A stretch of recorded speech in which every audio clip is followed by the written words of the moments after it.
অনেক অনেক বছর পর কোথাও ঘুরতে বের হয়েছি। অ্যাকচুয়ালি ঘোরার জন্য বের হইনি, বের হয়েছি অন্য একটা কারণে। তো যেহেতু ঘোরার জন্য সেভাবে আলাদা করে বের হওয়া হয় না, তার জন্য একটু ঘুরেও আসলাম। যদিও সেভাবে এনার্জি ছিল না ঘোরার মতো, তারপরে ভাবলাম যে আবার কখন আবার বের হব ঘর থেকে, তার তো কোনো ঠিক ঠিকানা নেই। তো একটা রিজনে যখন বের হয়েছি তখন একটু ঘুরেই আসি। তো এই যে এখানে আমাদের বাস চলে এসেছে, আর এটা একটা এসি বাস ছিল। যদিও এটাতে জার্নি করতে আমার একদমই ভালো লাগেনি। জানালা খোলা দিয়ে সুন্দর করে বাতাস খেতে খেতে আর প্রকৃতি দেখতে দেখতে যেতেই আমার বেশি ভালো লাগে। যাই হোক, এটা ছিল হচ্ছে চট্টগ্রাম চিড়িয়াখানা। এর আগেও এখানে যাওয়া হয়েছে, বাট শুক্রবারে এর আগে কখনোই যাওয়া হয়নি। শুক্রবারে যে ভাই এত পরিমাণ মানুষ এখানে আসে আমার জানা ছিল না। যেহেতু এত দূর থেকে একটা প্ল্যানিং নিয়ে সেখানে গেছি, তার জন্য হচ্ছে ফিরে আসা তো আর পসিবল না। তো ওয়ালিদের বাবা হচ্ছে গিয়ে একটা টিকিট কোনো রকমে ও কষ্ট মষ্ট করে হচ্ছে আমাদের তিনজনের জন্য টিকিট কাটে। এরপর আমাদের তিনজনকে আবার খুঁজে বের করে তারপর আমাদেরকে নিয়ে যায় এই ভিড়ের মধ্যে।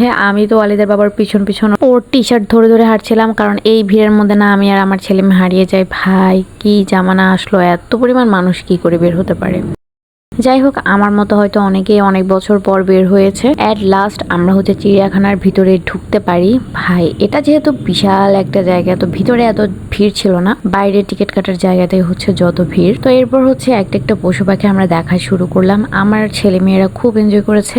এর আগে নুসাইবা যখন গিয়েছিল তখন ও একদম ছোট ছিল, তো সেভাবেও কিছুই দেখেনি, কিছু বুঝতেও না। বাট এবার ও অনেক বেশি এনজয় করেছে, ভয় পেয়েছে, খুশি হয়েছে, মানে সবকিছু হচ্ছে অবজার্ভ করতে পেরেছে আর কি। আমার হচ্ছে আবার বাজে হ্যাবিট আছে যে একটা জায়গায় একবার গেলে সে জায়গায় সেকেন্ড টাইম আবার ততটা ভালো লাগে না। তো এখানে প্রথমবার যখন গিয়েছিলাম তখন আমার বেশ ভালো লেগেছিল।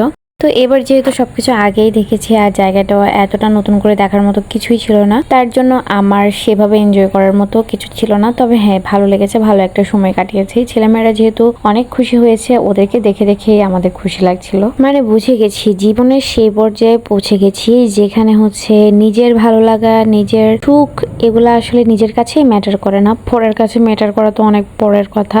এখন ছেলেমেয়েরা খুশি থাকলেই আমি খুশি, এরকম একটা লাইফ। এই কচ্ছপটাকে দেখে একদম আমার মতো মনে হচ্ছিল, ও যেরকম ঝিমিয়ে ঝিমিয়ে চলছে, আমিও চিড়িয়াখানার মধ্যে ঠিক এরকমই ঝিমিয়ে ঝিমিয়ে চলছিলাম। তো কোনো পশুর কাছে আসলে সেভাবে দাঁড়ায়নি, আর মানুষও আসলে এত পরিমাণ ছিল। বাট এখানে এই ভাল্লুকটা দেখে আমার মেয়ে যে এত পরিমাণ ভয় পেয়েছে যে আসার এতদিন পরেও ওকে যদি আমি বলি যে ভাল্লুক, ও খুবই ভয় পায়। আর এখানে তো ছিল হচ্ছে বাঘ।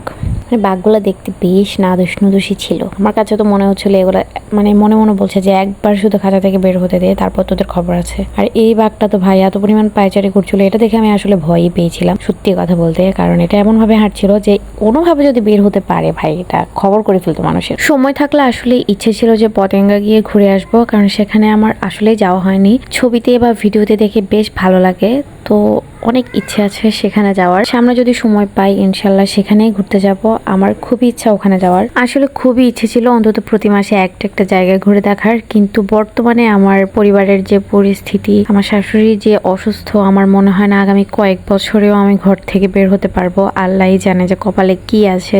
বড় বউ হওয়ার যে আসলে কতটা ত্যাগের, সেটা নিজে যদি বড় বউ না হতাম আসলেই বোঝা যেত না। ভবিষ্যতে আমাদের ঘরে যে বউরা আসবে তাদের খুবই আলিশান লাইফ হবে, কোনো কিছুর প্যারা নাই, কোনো কিছুর দুশ্চিন্তা নাই, কোনো কিছুতে বাধা নেই, এরকম লাইফ হবে ওদের। বাট সবকিছু আসলে বড় বউদের উপরই যায়, যদিও সবাই মনে হয় না এক, বাট হ্যাঁ বেশিরভাগ ক্ষেত্রেই হচ্ছে বড় বউদের উপরেই হচ্ছে সব ঝড় ঝাপটা, ঘূর্ণিঝড়, জলোচ্ছ্বাস সব বড় বউয়ের মাথার উপর কাঁধের উপর ওঠে। তো আমিও আসলে সেরকম পরিস্থিতিতেই আছি। আল্লাহ যদি কখনো এবার এইসব থেকে বের করে আর কি। আমার মেয়ে হচ্ছে এখানে খোলা জায়গায় পেয়ে এত পরিমাণ দৌড়াদৌড়ি করছিল, মানে ভয় পাচ্ছিলাম যে ও পড়ে যাবে, বাট অ্যাট লাস্ট আসলেই পড়ে গেছে, খুবই ব্যথা পেয়েছে, একদম কেটেই গেছে।